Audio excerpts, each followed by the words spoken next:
Protestantism spread elsewhere too. Bitter enemies of Catholic Spain, such as Holland, Denmark, and Sweden, became Protestant. Others, like France and Britain, went back and forth between the old and new faiths. In these countries, wherever religion you followed, you were in danger if the other side was in power. Neither Catholics nor Protestants were safe for long. And Protestantism itself splintered into many branches, or denominations which frequently fought one another. What would you have done if you had been alive then? Would you have chosen a side and joined the fighting? Or would you have tried to mind your own business, hoping that everyone would just leave you alone? Both seem rather risky. Of course, there was one other option: escape. Some people who got fed up with all the wars and arguments and danger did exactly that. In the autumn of 1620, a group of just over 100 English people set off with their families on a dangerous one-way voyage on board one of the most famous ships in history. It was called the Mayflower. There was already a thriving British colony in North America called Virginia, where a permanent settlement had started in 1607. And there was another British colony on the side of Bermuda, officially founded in 1612. The Mayflower wasn't heading to either of those places, though. Its passengers were off to start a brand new colony in the area British called New England. The leaders of the expedition were a group of about 35 Protestants known as Puritans or Separatists. They were looking for a place where they could practice their religion and preserve their English culture.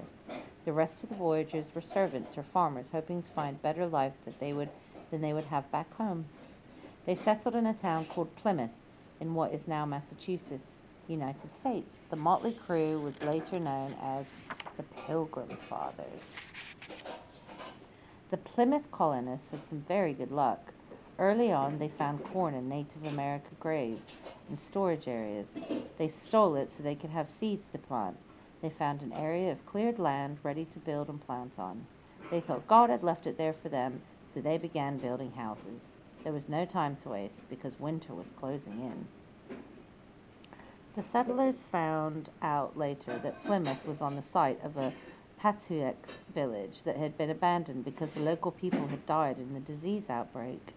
The English called the disease Indian fever, but it was probably smallpox brought over by European explorers. Soon after the Pilgrim Fathers arrived, visitors began to appear. First came an Abenaki man named Samoset, who spoke a little English. Then came a local Patuxet man named Tisquatum. He had lived in England and was fluent in the language. He offered to help the new settlers get to know the local people and learn to live off the land. What a miracle it must have seemed to the settlers to have Native Americans walk out of the woods speaking their language. Even with all this good luck, they had arrived too late in the year to grow enough food, and it was a horrible winter. More than half the original group died, either of starvation or disease. But by September 1621, those who survived had a good harvest and a peaceful relationship with their neighbors. The settlers celebrated with their new neighbors, the Wampanoag. The U.S. holiday of Thanksgiving was created to commemorate that moment. The peace didn't last. It couldn't. With tens of thousands of British colonists flooding into Massachusetts alone, things were getting crowded. The Europeans continued to believe that anything they found was theirs to take.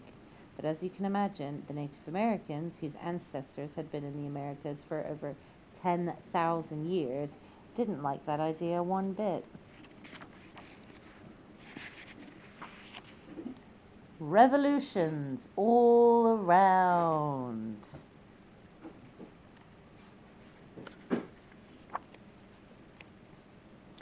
Jacques de Vaucanson was a French inventor who made clockwork robots. His constructions included a flute player who could play 12 different tunes and a waiter who could serve drinks at a party. His most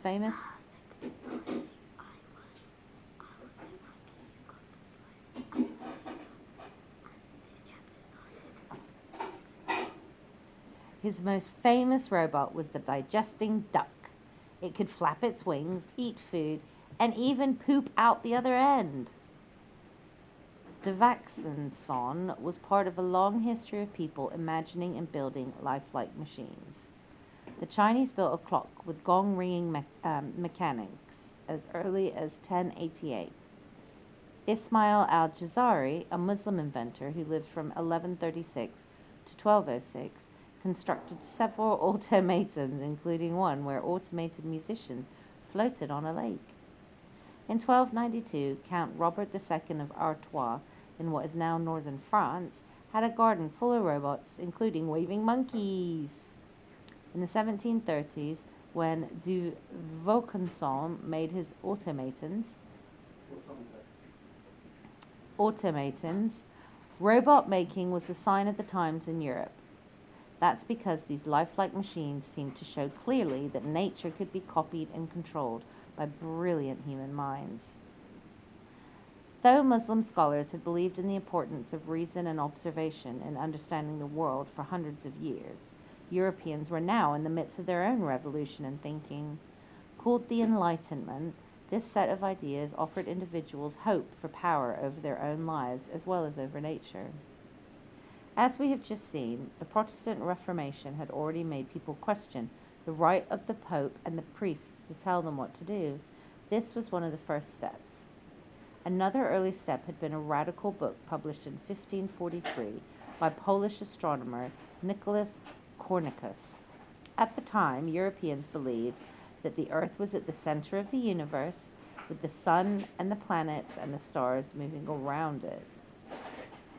Copernicus had looked at the way that planets moved in the sky and realized the observations only made sense if the Earth and the planets were all moving around the sun. Copernicus's idea was later proved correct by Italian astronomer Galileo Galilei. Here was another triumph of independent thinking over traditional beliefs. Two great Enlightenment thinkers used reason and observation to develop other new ideas. French scientist and philosopher René Descartes said the universe and its laws were like nature in a giant clockwork machine. Only humans had minds, he said, which made us special. According to Descartes, if we could figure out how the machine of nature worked, we could make it work for us. You may have heard of Isaac Newton. He was a big observer and experimenter. Sometimes he was even reckless with his own body. Once he stared at the sun to see what would happen to his eyes. He went blind for 4 days and was very lucky to get his sight back afterwards. Do not try this. Newton is most famous for wondering what makes an apple fall from a tree. Some people might say, well, apples are supposed to fall from trees. That's just what apples do. Apparently, the philosopher as Descartes, Newton wanted to explain a falling apple using the laws of nature. He said that an invisible force, gravity, was responsible, and that the size of this force was related to the size of an object.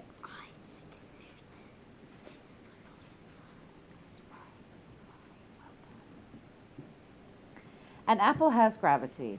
The planet Earth has gravity. In fact, every object has gravity. But since the Earth is so much larger than the apple, it has much more gravitational force. That's why the apple is drawn to the Earth and not the other way around. Newton then looked up at the sky, wondering why the moon circles the Earth without pinging off into outer space or hitting the Earth like an apple. He figured out that was because the moon is smaller than the Earth. It must be drawn towards Earth's larger gravitational force. But he also realized there must be another force at work. That factor is speed. The moon is moving so fast that when it falls, it misses the Earth entirely and travels in a circle around it. This delicate balance between speed and gravity is called an orbit. You see, discover the laws of nature and the secrets of the universe are revealed. Other Enlightenment philosophers said that individuals should have the freedom to make their own choices. Different people have different ideas about freedom. Remember the native people of Mexico who allied with the Spanish to defeat the Aztecs? They did it to be freed from having to pay taxes they thought were unfair.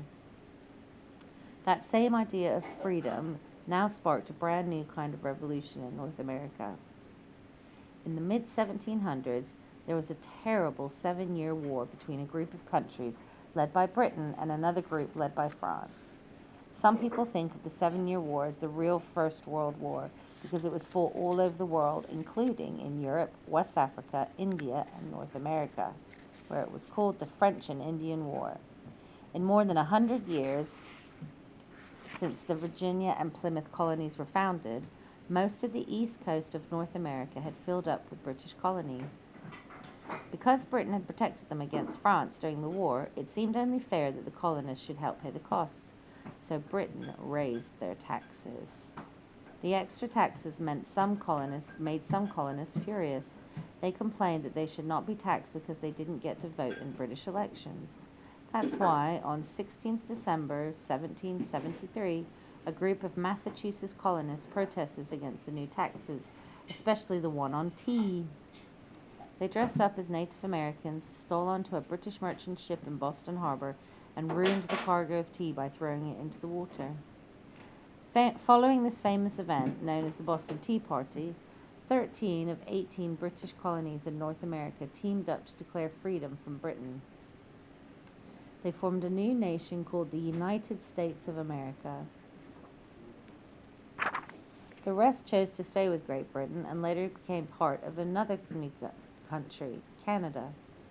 In the Declaration of Independence, a document that stated the reason for the revolution, the 13 colonies said that the laws of nature and nature's God entitled them to be independent. Then, they went on to list all the ways they felt the British had mistreated them. The war raged from 1775 to 1783. In the end, the United States won, becoming the first European colonies ever to secure their independence. They set up a government that tried to ensure the power of individuals by writing a constitution, giving each person a voice in the government. The Bill of Rights, a set of 10 amendments to the Constitution, protected the rights of the individual citizens against the power of the government. Back then, only white men who owned property counted as citizens, though. When the United States won its freedom from Britain, people all over the world sat up and took notice. Its colonies could win their independence. Maybe there was hope for other downtrodden people. French people were disgusted at how much money their king and his nobles spent feasting in enormous palaces, while ordinary people starved. French ideas of freedom to do with fairness, equality, and getting fed. Leaders of the ordinary people negotiated to get equal voting power for everyone. But they couldn't move fast enough. Popular anger spilled out like lava from an erupting volcano, directed at kings and queens and nobles who stole the country's riches for themselves. Angry Parisians stormed a prison called the Bastille on the night of 14th July 1789 to take weapons and gunpowder and free some of the prisoners. This was the beginning of the French Revolution. Before it was over, the revolutionaries had used a new form of execution called the guillotine to chop off the heads of rich nobles, including King Louis XVI and his Austrian wife Marie Antoinette. Some non-humans were destroyed as well, including de Vaxon's digesting Dutch, which he had given to Louis XVI as a gift. The American Revolution inspired other colonies too. By 1800, the French colony of Saint Domingo on the Caribbean island of Hispaniola, which Columbus had settled, was home to 450,000 enslaved Africans who produced almost half of the world's sugar. After a 13-year struggle, they freed themselves of French rule in 1804. Their new country, Haiti, was the second liberated colony in the world after the United States, and the first independent black world republic in modern history. Similar freedom movements followed in Central and South America. On 20th July 1810, the people of Colombia, then called New Granada, declared their independence. Over the next few years, a series of Spanish and Portuguese colonies followed. Newton's laws predict that when it comes to the physical world, for every action, there is an equal and opposite reaction. Sometimes in history it is the same. In 1799, shortly after the French people had successfully overthrown their corrupt king, a new ruler seized absolute power. His name was Napoleon Bonaparte. Napoleon's plan was to conquer Europe to make himself an empire.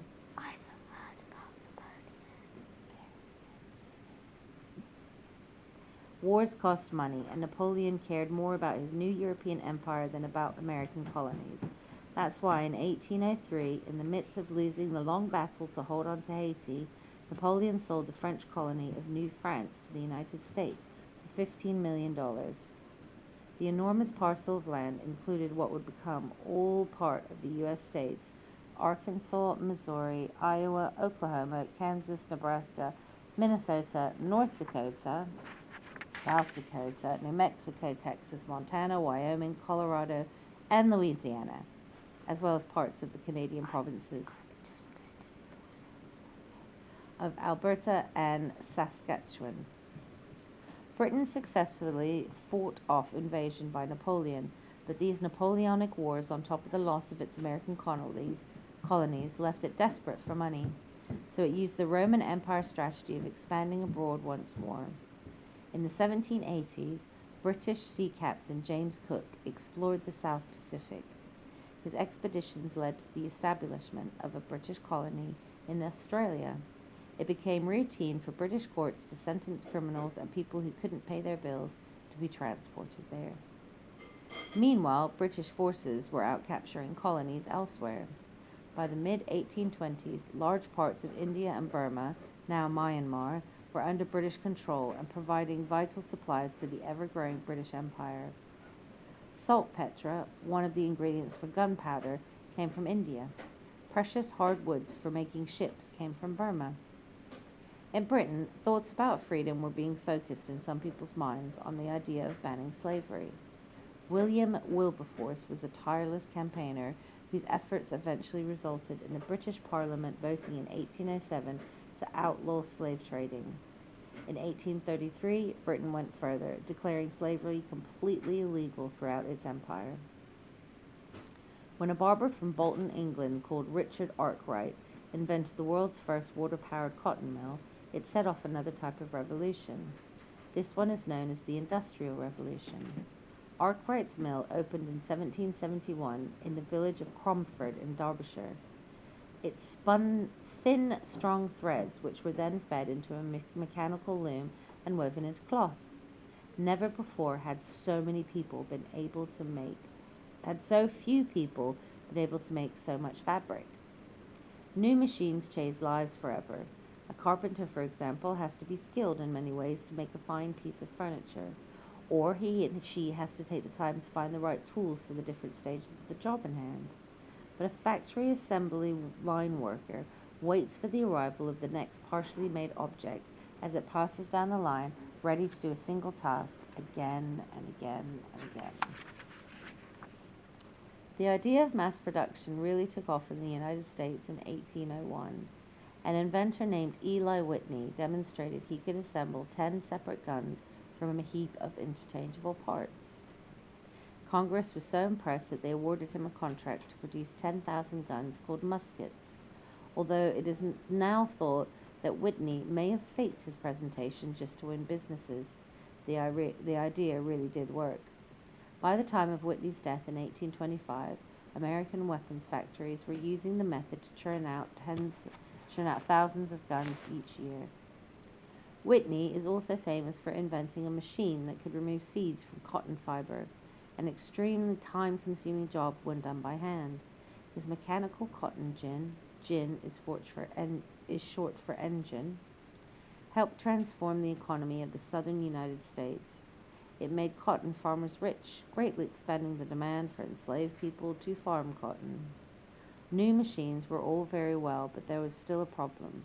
Until about 1825, factories and vehicles of all kinds still relied on getting power from animals, water, or the wind. Without a breeze, sailing ships could get stuck at sea for days. Water-powered looms work just fine in places with flowing water, but in times of drought, they stand idle. If humans wanted to continue their experiments with freedom, they needed another breakthrough. Which is exactly what happened when Richard Trevithick turned up the pressure of his puffing Devil's steam engine in Cornwall, England, in 1801. Here was a machine that didn't rely on the earth's natural force at all. No horses, no humans, no wind, no river or stream. All it needed was plentiful, portable raw material of the earth itself. Water in a tank and some wood or coal to make a fire.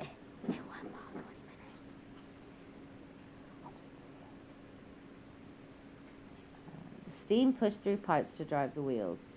Here was the world's first fully independent source of mobile power. Within 30 years, high-pressure steam was connecting pieces of the world together. In 1829, competition was held at Rainhall in Lancashire, England, to find a steam locomotive that could pull a wagon along a new 56-kilometre-long railway line being built to connect the cotton manufacturing city of Manchester with the trading port of Liverpool. Inventor George Stephenson's rocket won the day. The line opened to great fanfare on 15 September 1830. Britain went railway crazy. New companies were set up, people investing money in building railways, sometimes making fortunes, sometimes losing everything. By 1914, the landscape had been transformed by rail networks, covering more than 35,000 kilometers and run by 120 competing companies.